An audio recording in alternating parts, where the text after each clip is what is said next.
Hey there, this is James Wilson with MTB Strength Training Systems and BikeJames.com. And in this video, I want to go over some in-season training strategies for mobility. Now, mobility is not flexibility. That's probably the first thing I need to talk about right there. Is most of the time when people hear me talk about mobility, they think about doing some hamstring stretches if they can't touch their toes, for example.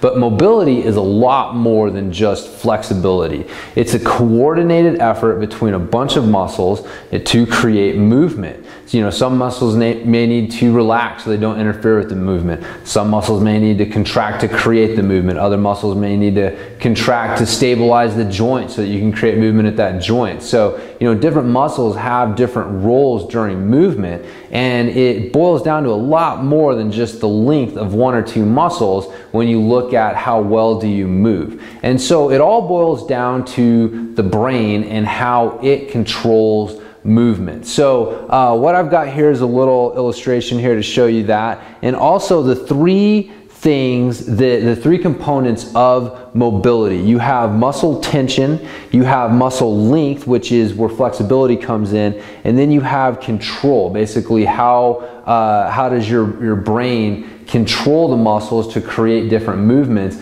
and if the timing of certain muscles getting turned on is off just a little bit, then it can interfere with movement and mobility. So again, you can see that there's three components here, and only one of them is length, which is, like I said, flexibility, when most people think about flexibility. And so what happens though is that as we lose mobility and we start to get tight, your muscles definitely do get tight and they do shorten. It's just a matter of why did they get tight? Why did they shorten? You weren't born with tight muscles. For example, you weren't born with tight hamstrings. They got tight for a reason. And so if you don't understand and address why they got tight in the first place, and all you're trying to do is force some stretching onto it, it's not going to work. Your body's not going to respond by increasing mobility because you're not addressing the real cause of the problem. You're just addressing the symptom, which is a tight muscle. And so it usually boils down to one of two things. Something on the tension side or something on the control side is off. And when that happens, it starts to interfere with muscle length. And so again, to show you how all this works, here's my little illustration here. All movement boils down to three things interacting with each other. You've got the brain. Now, like I explained in the last video going over strength training stuff,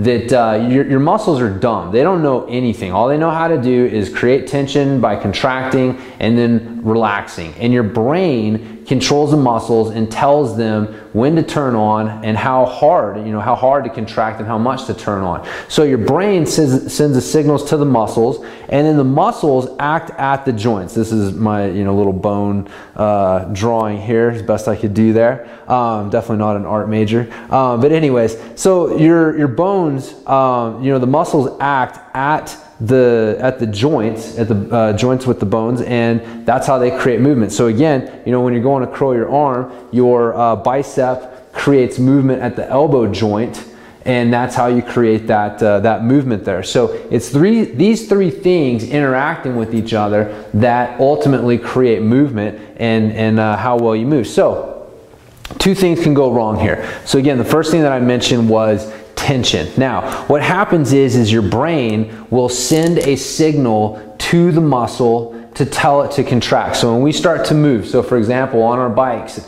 when we start to pedal, the brain sends a signal to the quads or the leg muscles and tells them to contract, and they again are acting at different joints in order to get the legs to move and create that movement.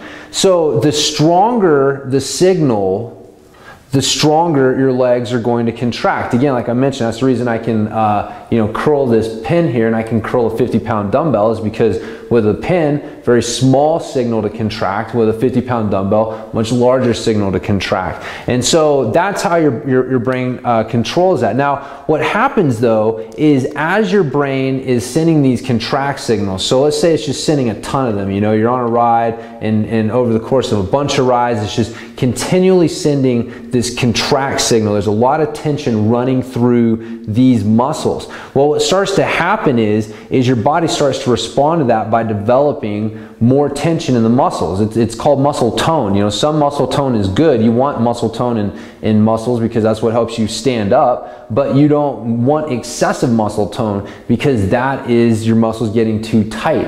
And so you start to develop this excessive tension in the muscle. Specifically what happens is you get knots and adhesions. If you've ever had a massage, then you've had someone dig into a trigger point that was very very uncomfortable, if not downright painful. But as that trigger point was massaged out, you probably noticed that the muscles felt a little looser. You were able to move a little better, probably close to where that the joint where that was. But anyways, the point is as you address those knots and adhesions, then it will allow the muscle to relax and lengthen. So I'll give you a quick little illustration here. I got this rubber band here, and so pretend this is like your muscle and you're trying to stretch that muscle. Well, if you put a knot in this rubber band, as I go to stretch it, what happens? It doesn't stretch as far, and it actually makes the knot tighter. So if you're just trying to force a lot of stretching onto muscles that have excessive tension, a lot of trigger points and knots and adhesions,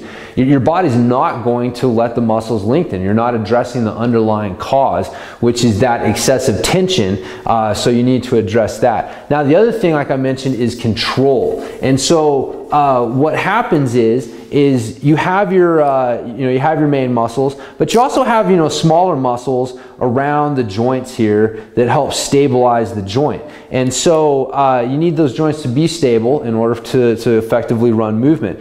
But what you want is when you go to move, you want the brain to first send a signal to the stabilizers and then send a signal to the prime movers of the main muscles creating the movement, because you want the joint stable and then you move. But something gets messed up sometimes for injuries or just bad movement learning or whatever.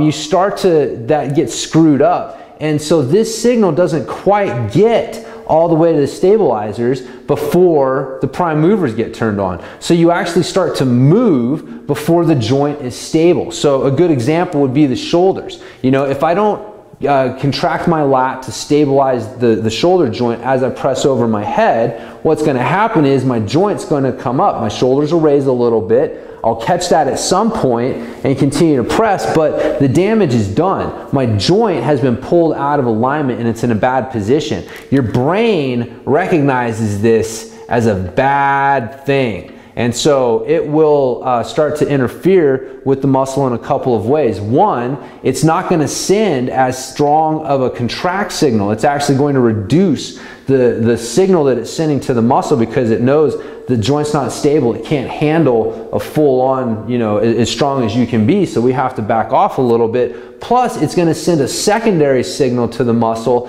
to help stabilize the joint. So some of this muscle that's supposed to be helping create movement is going to be helping to stabilize the joint, which means that it can't create movement as effectively. And so again, the end result is going to be what feels like a tight, restricted muscle and interference with your mobility. But again, it's not the length of the muscle that's the issue. It's the control. It's the motor control. Basically the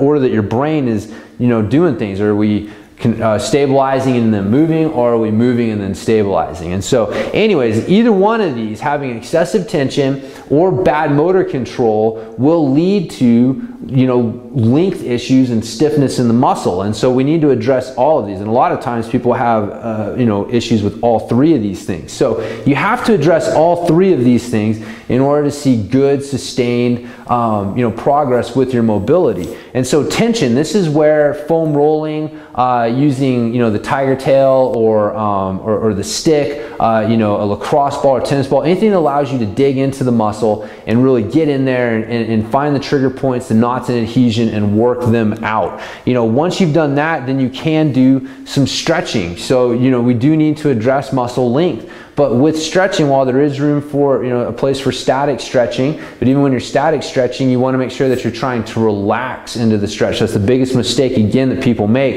Remember, you have excessive tension in the muscles a lot of times. You can't come at more tension, having too much tension with more tension and try and force it, you have to get the muscles to relax. A lot of times it's that ability to relax that's missing in getting muscles to lengthen, not just trying to force them into a further position. So using your breathing to help you relax, and also doing some dynamic stretching where you're coming into an in range, holding it for a second, and then coming back out, and then going back into the in range and coming back out. So there's different kinds of stretching that you can do to help help with muscle length. And then finally, control, and these are just movement, just mobilization drills, joint mobilization drills, things that just get you moving in the joints through a full range of motion. So you're starting to fire those stabilizers, fire those prime movers, just get the body working. Now that you've lowered the tension levels, you've lengthened key muscles, now you're trying to get the brain coordinating that decreased tension and improved length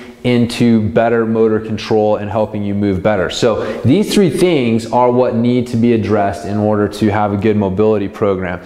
So a couple things to end off with. Frequency is very important as well, and it's better to do a little bit every day than to do a bunch once or twice a week. So this is why just taking a yoga class is not a good mobility strategy. If you're tight, you need to do more than just take a yoga class once or twice a week. Adding a yoga class to a good overall mobility strategy is great. I do think yoga has some good things to offer, but you need to make sure that you're doing things that are addressing the tension, the length, and the control. And yoga usually is a little heavy on the length and doesn't do anything to address the tension, and not quite as much in the control side either. So and plus doing it more frequently throughout the week, doing it 10 to 15 minutes a day, especially this time of year in season. You should be doing like 5 to 7 days a week of mobility training. Now the reason for this, mobility is like the alignment in your car. So you can think of strength as your engine, you can think of cardio as your gas tank, and you want a strong engine, you want a big gas tank. But if the alignment is out in your car, you can overcome that with a bigger engine and bigger gas tank, but you're not going to be nearly as efficient. You're going to burn a lot of extra gas doing it, and you're going to wear out the tires faster. Only in our case, it's not easily replaceable tires, it's our irreplaceable joints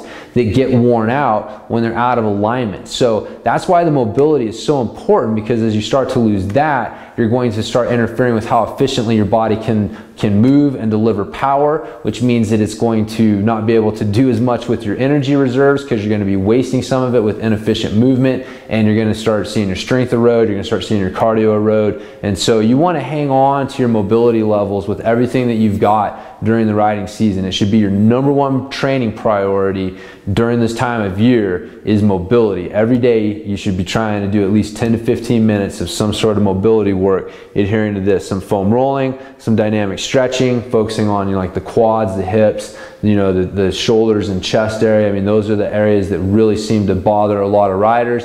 And also the ankles is another area that tends to get real tight with riders. So, ankles, hips, shoulders, so doing something that addresses, some foam rolling, some stretching, and then some dynamic mobility stuff. And again, on my blog at bikejames.com, I've got a whole category of mountain bike mobility that's got a lot of different info and stuff that you can check out there. So, so that's basically it. So that's how mobility affects your riding, how mobility works, why you need to make sure you've got these three things addressed in your mobility program, and why it needs to be your #1 priority this in season. So hopefully this gives you something to think about, gives you a new direction. The 3 videos together giving you some direction with your in-season training program, and let you know kind of what you need to be doing with all 3 aspects of your training. So once again, it's been James Wilson with MTB Strength Training Systems.